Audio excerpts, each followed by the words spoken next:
I'm so proud of you, Dorothy. You're just doing beautifully. Nobody would dream you have a fear of flying, unless they happen to glance at the bruises on my forearm. You think maybe you could hold on to something else for a while, honey? Oh, of course, honey. I'm sorry.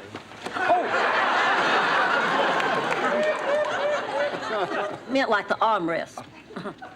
Look, girls, I found this big bolt in the aisle. Where do you think it goes? With me, off this plane. What was that? Oh, that was them shutting the door. They shut the door? Good afternoon, ladies and gentlemen. My name is Candy. I'll be your flight hostess. Please review the information cards in your seat pockets for the safety information in the unlikely event of a mishap during our flight. Mishap? What does she mean? What does she mean by mishap? She means like bad movies or cold food or running out of ice. Running out of gas. Oh, my God. Well, you just calm down. He'll drink some champagne. I don't like champagne. Go ahead. It might relax you. Oh.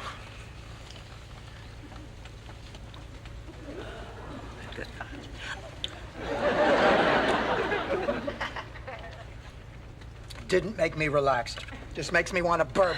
Probably burp and the pressure in the cabin will change and we'll fly into a mountain. That would be a good example of a mishap. Rose, do me a favor. Fasten your seatbelt. Over your mouth. Rose, why don't we use our time constructively and work on your eulogy? Now, what are you planning to say, honey? I don't know. I'll probably start out talking about Aunt Gretchen, the person. She was always a very rigid person. Especially now.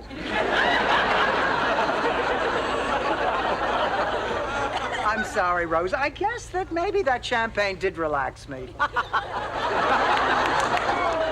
Oh, my God. Oh, my God, girls. Oh, my God, look. What, Blanche? Look. All the men on this plane, they're all beholden.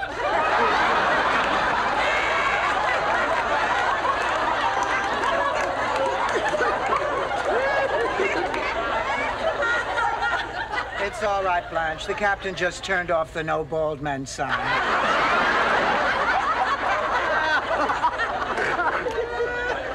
I am talking about my recurrent dream. Remember, I'm trapped in an enclosed space full of bald men. Well, I didn't tell you the rest of it. All those bald men and I are on a plane, and we fly into the ocean. Oh. Come on. Now, Blanche, you're behaving just as crazy as we are. It's just a coincidence.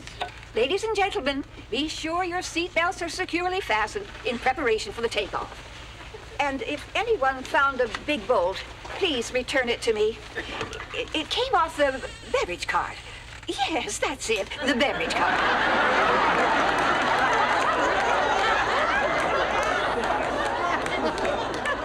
Dorothy, it is not a coincidence. It is my nightmare, and it's coming true. Don't be silly, Blanche. Not all of it's coming true. You haven't heard the voice of God. That's right, Blanche.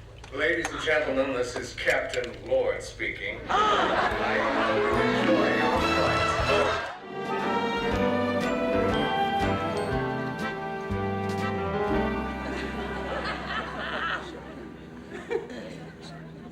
Dorothy? We made a rule, no talking. It shakes the plane. I just have to say one thing. If Blanche is right, and we are going to die this afternoon, I'm glad we're together. Yes, that's very comforting. Now, shut up. I know what you mean, Rose. I wish we had more time together. Wait a minute. What are we doing? The flight has been perfectly smooth. There hasn't been a hint of turbulence. This is Captain Lord again. Looks like we're running right into the eye teeth of a big tropical storm. I'm a dead woman. Fortunately, that means we're going to have to turn around and return to Miami. I'm sorry for the inconvenience. Did you hear that, girls? We're saved. What do you mean? I mean, that part wasn't in my dream. That means the dream's broken. We're going back to Miami. We're going to be all right. Ladies and gentlemen, the fasten your seatbelt sign is now off. If anyone knows how to fix it, please report to the flight attendant.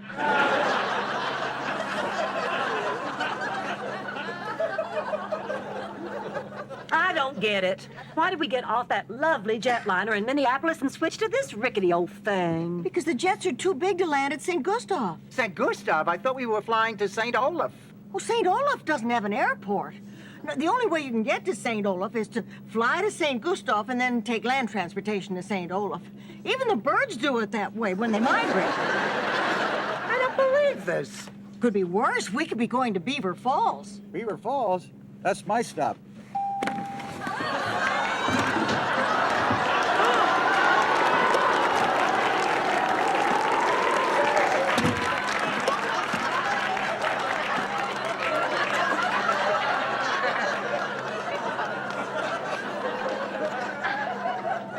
I just can't believe we're on our way to St. Olaf. Oh, I'm so excited. You girls are gonna love it. But I guess everybody thinks his hometown is pretty special. I know I do. I'll never forget when I went back after many, many years. Everything was just as I remembered it. Garbage in the street, prostitutes in the doorways, a couple of guys hanging from their heels in the town square. No, I can't go on. Got a handkerchief?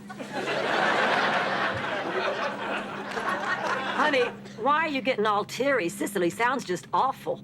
That wasn't Sicily. That was my first apartment in Brooklyn. Well, I'll tell you, the best part of this whole thing is sharing the most important moment of your life with your best friends. Oh, we're just happy to be with you when you get your little plaque. Oh, Blanche, it's more than a plaque. In St. Olaf, it's the highest honor.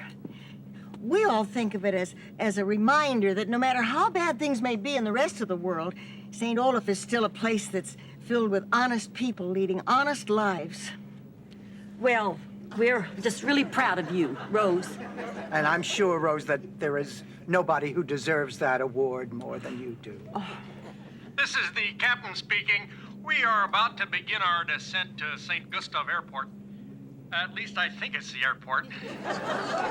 Wow, in 20 minutes we'll be in St. Gustav. And then we'll hop on a train for Zumbro Falls and we'll grab the shuttle. By my estimation, we should be in St. Olaf in a couple of days. Days?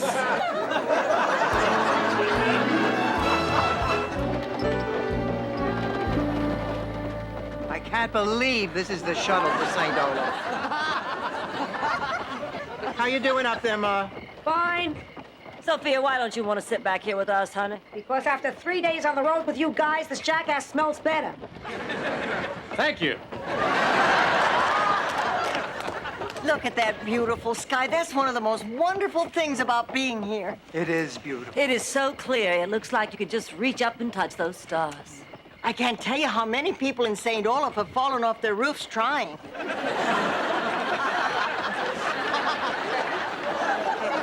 Rose, are we anywhere near St. Olaf? We're getting close. Look, there's the old tree house. Oh, gee, when I was a kid, my best friend Ingrid and I used to go up there all the time. Oh, gosh, I miss her. I haven't talked to her in ages. Why don't you give her a call? Well, maybe I will. Sure. Hey! Is that you, Rose? How are you? Fine, Ingrid! How are you? Oh, fine. What, nice talking to you. Hi, Rose. Oh, thank you, Blanche. That was a great idea. It's great bringing two idiots closer together. I think that's the motto of the St. Olaf Telephone Company. What's this? Huh, 1920. Well, Sophia, you wrote this. Things I want to accomplish before I die. The list. You found my list. Oh, Blanche, read it to me. Those were my dreams, my goals. Number 1, lose 200 pounds. Done it. Number 2, never be burdened to children in old age. Moving on. 3, make amends with Guido Spirelli. Who's Guido Spirelli? Guido Spirelli was my first husband in Sicily. It was an arranged marriage I had annulled. I left him a broken man. And I vowed one day I would make amends. You know, Sophia, finding this list was a sign. You must make things right with that man.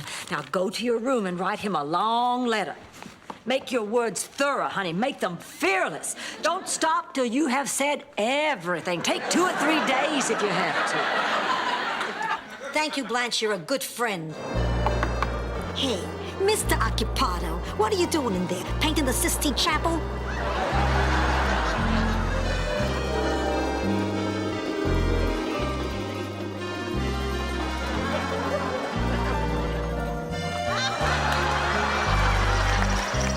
Whoa, whoa, whoa! Pit stop! Pit stop! Whoa!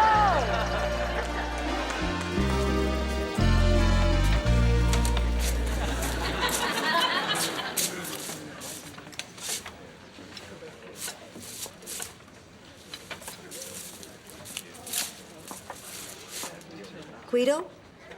Guido Spirelli? It's me, Sophia. I've come a long way to speak to you. Many years ago, I wronged you. I broke your heart, and because of that, I've been suffering all these years. I just want you to know how sorry I am. From the bottom of my heart, Guido, I apologize. I apologize for ruining your life. Forget about it.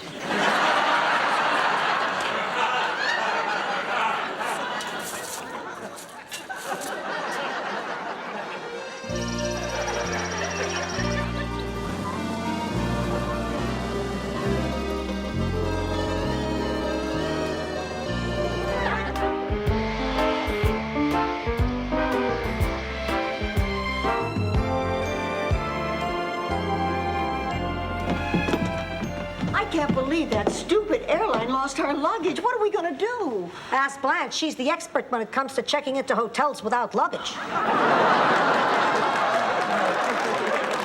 I can't believe somebody stole my bags. Oh, honey, don't worry about it. With all the money we're going to win, you'll be able to replace those bags and everything in them. Yeah, what about my bags? Relax. With your share, you can have your bag surgically removed. Come on, let's get to our rooms and get some sleep. Good idea. Good morning. My name is Nancy. How may I help you? We have 2 double rooms reserved under the name Spornak. I'm afraid I just gave those 2 rooms away.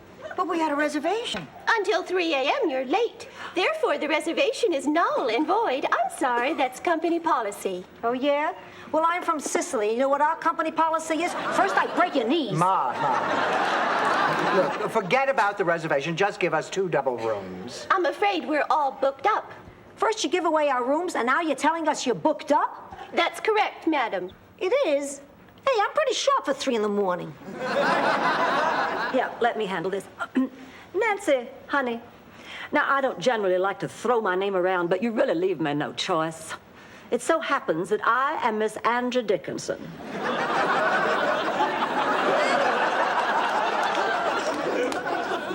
And now, if you don't mind, I would like 2 rooms. You don't look like Angie Dickinson to me. I know I have altered my appearance for a very important movie role. Yeah, it's about a woman who eats her way from behind the Iron Curtain. I think we just better go to another hotel. I'm afraid that would be an exercise in futility. There's not a vacant room in the city. Girls, this is terrible. I mean, we're going to be on national television in 7 hours. We don't have any clothes, and now we don't have a place to sleep. Look, I sympathize with your problem. For $75, you can sleep in the lobby, and I won't have you arrested for loitering. $75? That's a lot of money. I know, ma'am. That's why I want it. Oh. Gee, this is just great. I mean, everything this whole night has been nothing but fun. You really need to get out more, Rose. Come on, Dorothy, admit you're having fun. It's kind of like being on an adventure. An adventure? My foot. It's more like a nightmare. We're going to go on national television in clothes we slept in all night. We'll look like hell. We'll be exhausted. We won't be able to answer any questions. Oh, would you stop complaining? We've got it easy. Back in Sicily, I was on a game show. It was torture. What was it called, Sophia? I just told you, torture. Mussolini asked the questions, and you better have the right answers. Things like, who do you like better, me or Hitler? Who's got the snappiest boots, me or Hitler? Who's got the cuter girlfriend, me or Hitler? And you always had to answer Mussolini. Otherwise, they forced you to play the lightning round. They used real lightning. Oh, come on, Ma, you're making this up. Like hell I did. Goodson Todman brought it to the United States, changed a few of the rules, and called it Tattletales. Now count Count your blessings and go to sleep. Good night.